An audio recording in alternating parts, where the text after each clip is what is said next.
আসসালামু আলাইকুম গাইস, কেমন আছেন সবাই? আজকে আমি শিওর রাগ করে আছে। এ বাবা, এ বাবা, এ বাবা গো,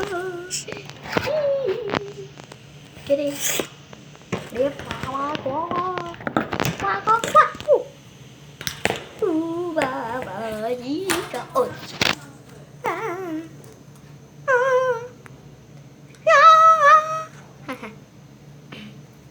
গাইস, আজকে আমি দেখি যদি ভোর রাতে কোনো ভোর রাতে যদি কোনো কিছু দিতে পারি আর কি।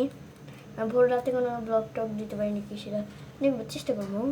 ঘুমের ঘরে মাত্র 2টা খেজুর খেয়ে আমার রোজা আছে আজকে, প্রথম রোজা, ফার্স্ট রোজা আমার, প্রথম একবার রোজাটা আজকে। আমাকে কী করি কেন মানে হচ্ছে ফার্স্ট রোজা তো মানে এত কষ্ট হয়েছে, মানে খুবই কষ্ট হয়েছে।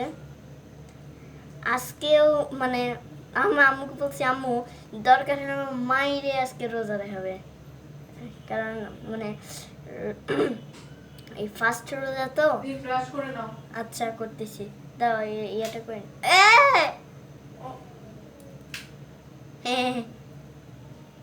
হ্যাঁ, সো লাইট বন্ধ করলে কোনো আচ্ছা করলেও করো, আচ্ছা থাক।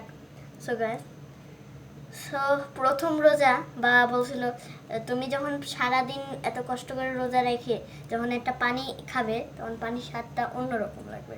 সো তারপর আমার মনে করি সত্যি তখন মানে টাইম চলে আসে, তখন আমি বলি বাবা পানি দাও, আর আম্মু বলে বাবা বলে যে নাও রুয়াবজা খাও।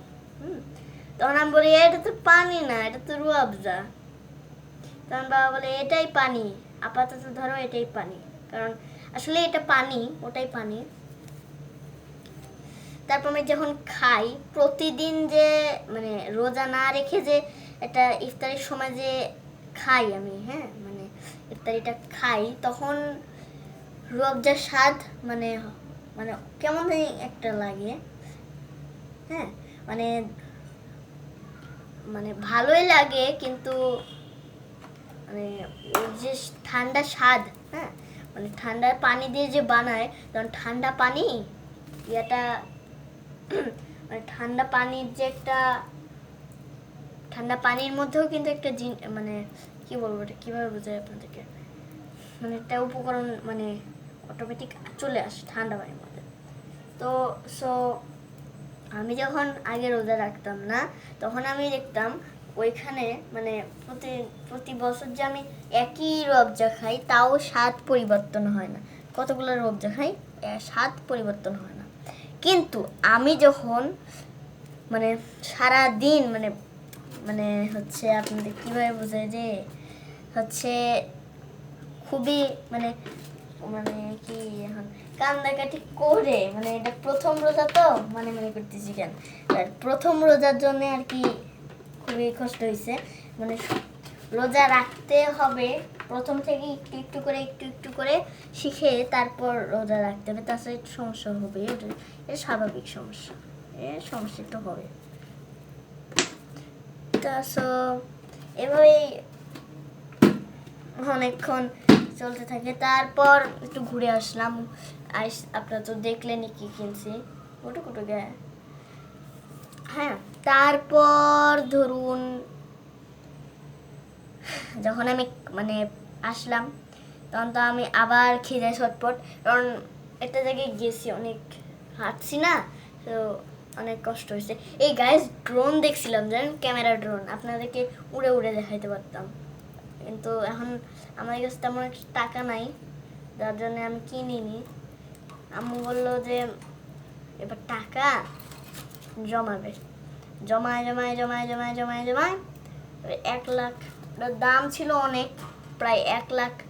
হ্যাঁ 1 লাখ, হ্যাঁ 1 লাখই হবে হয়তো, মনে হয় 1 লাখই হবে দামটা। তো আম্মু বললো যে অনেক দাম, দামটা কত সেটা হয়তো 1,15,000 টাকা, এত না তো, মানে ছোট একটা ড্রোন, হলুদ কালার, ছোট, বেশি বড় না, মানে মাঝারি সাইজের।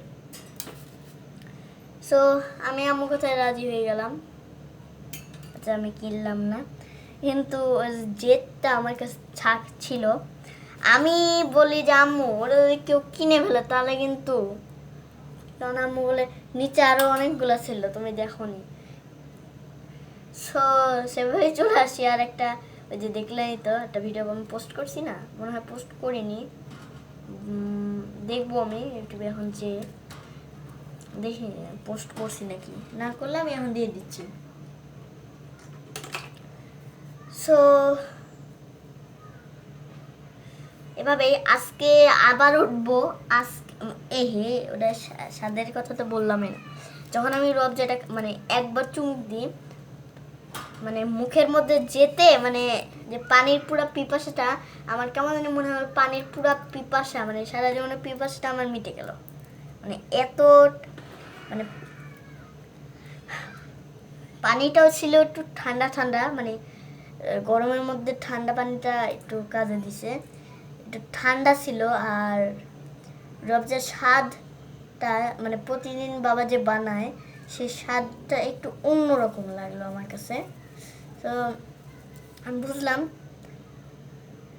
সো তার জন্য আজকে আবার রোজা রাখতে যাচ্ছি, দেখি এবার রোজা রাখতে পারি নাকি পুরোটা। তো কান্দাকান্দি করছি, এবার আমি দেখি কে আমার রোজা ভাঙে। কারণ প্রত্যেকবার তো আমি সেহরিতে কিছু খাইনি, ওভাবে না খেয়ে রোজা তো থাকা যায় না, খেয়ে রোজা রাখতে হয়। সো এভাবেই আর কি। সো দেখা যাক, আচ্ছা আসতেছি, দেখা যাক কিভাবে আমরা পারি নাকি, আমি আর কি পারি নাকি। এটা বিয়াঙ্কা আসতেছে। কিরে বিয়াঙ্কা ভালো আছিস? সবসময় উঠা লাগে। হ্যাঁ কামড় দিচ্ছিস কেন রে? হ্যাঁ সিট, এটা দিলে তো সিট হয়ে যাবে রে, সিট। এনে বিচি খা, খা। আও আরেকটা নে। সো আজকে ইনশাল্লাহ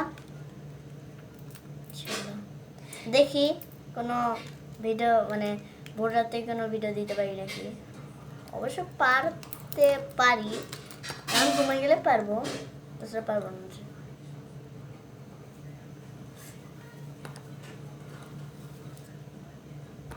বিয়াঙ্কার কামড় গাইজ আমি জীবনেও খাইতে চাই না, আর খাইলে রক্ত বের করে দিবে, কারণ ওকে আপনারা চিনেন না। হ্যাঁ ও যে কি ওর এই গেল, ওকে আপনার চিনেন না এখনো। হ্যাঁ আসি একটু একটু, এই তো এখন শেষ হয়ে যাবে। আর এই যে 10 মিনিট আছে, 10 মিনিট না 1 মিনিট 1-2 মিনিট। ওকে আপনার চিনেন না, আসলে ওর কোনো দোষ নাই আপাতত, মানে পার্মানেন্টলি ওর কোনো দোষ নাই। আসলে দোষটা মানে বাবারও নাই। এখন আমি কাহিনীটা আপনাদেরকে বলি। ওকে আমি যখন কিনে আনি তখন বাবা ওদেরকে একটু রেস্ট দিতে হয়, কয়দিন যাইতে হয়, তারপর ওদেরকে একটু মানে ধরে প্র্যাকটিস করাইতে হয়। তাছাড়া বাবা কি করছে, আগেই ধরা শুরু করছে। তখন তো আমার ইউটিউব চ্যানেল ছিল না, তাই আগেই ধরছে, তাই বলে এই বিয়াঙ্কাকে ধরছে, তার জন্যেই এর এই অবস্থা হয়েছে। এমনিতে ছেলে তো একটু অ্যাগ্রেসিভ হয়, ছেলেরা একটু অ্যাগ্রেসিভ হয়, এটা স্বাভাবিক।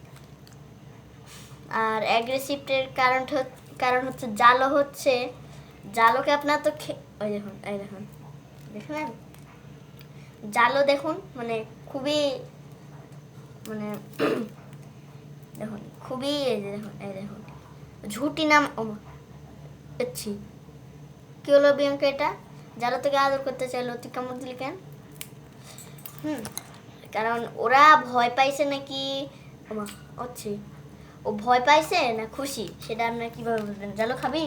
নে খা, দাঁড়া ওই পাশ দিয়ে দিই, এনে এনে জাল কো, এই যে খা।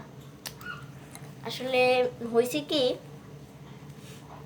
ওরা যদি ঝুঁটি একবারে উঁচু হয়ে মানে একবারে উঁচু করে থাকে তাহলে ওরা হচ্ছে ভয় পাইছে, একবারে ভয়ে শেষ। আর যদি একবারে ঝুঁটি একবারে নিচে একবারে ডাবায় রাখে তার মানে ওরা খুব খুশি। আমি যদি এখন হাতটা দিই, কই গেল সব, হাত দিই দেখুন, এই দেখুন ওই এখন খুশি, এই যে এভাবে রাখলেও খুশি। এখন কিন্তু এই যে দেখুন হালকা, এখন কিন্তু এই যে হালকা ভয় পাচ্ছে, এই যে এখন খুশি। সো এভাবেই আর কি অনেক বছর কেটেছে। ক্যামেরাটা ঠিক করে। সো এভাবেই চলতে থাকে। একদিন হয় কি মানে জালকে নিয়ে আসি, কিন্তু বিয়াঙ্কা তো তখন আমি আসলে তখন জালকেও বিয়াঙ্কাকে তো খুবই ভয় করতাম, সাথে জালকে তো অনেক ভয় করতাম, কারণ তখন তো আমি ওদেরকে কখনো হাত দিইনি, এখন তো হাত দিয়ে শেষ করে ফেলাই। জালর নিচে ঘোরাঘুরি করতেছে। আমি সকালবেলায় একবারে পরিষ্কার করে দিছি, দেখেন এটা উল্টাই দেওয়া লাগবে, একটু পরিষ্কার করে উল্টাই দেবো। সেকেন্ডের মধ্যে মনে হয়ে গেছে। মানে ওদের ইচ্ছা হচ্ছে একটা পরিষ্কার পরিচ্ছন্ন একটা জায়গা ওরা থাকবে, কিন্তু ওটা তো আর হয় না। দিয়ে আমার ট্রেনিং দিতে হবে, ট্রেনিং দেওয়ার জন্য তো ছোটবেলা দরকার। সো গাইজ আজকের মতো এই পর্যন্তই, দেখা হবে পর কোনো নতুন ভিডিওতে। ততক্ষণ পর্যন্ত ভালো থাকবেন, আর আসসালামু আলাইকুম। আর দেখি ভোর রাতে উঠতে পারি নাকি, পারলে একটা ভিডিও দিয়ে দেবো। আসসালামু আলাইকুম গাইজ, বাই বাই। এই হাড়ির মধ্যে কিছু আছে কি সত্যি? হাড়ির মধ্যে তো ময়লা ছাড়া কিছুই দেখছি না। কি অবস্থা, এসি যা এখান থেকে। হ্যাঁ আচ্ছা গাইজ, বাই বাই, আসসালামু আলাইকুম।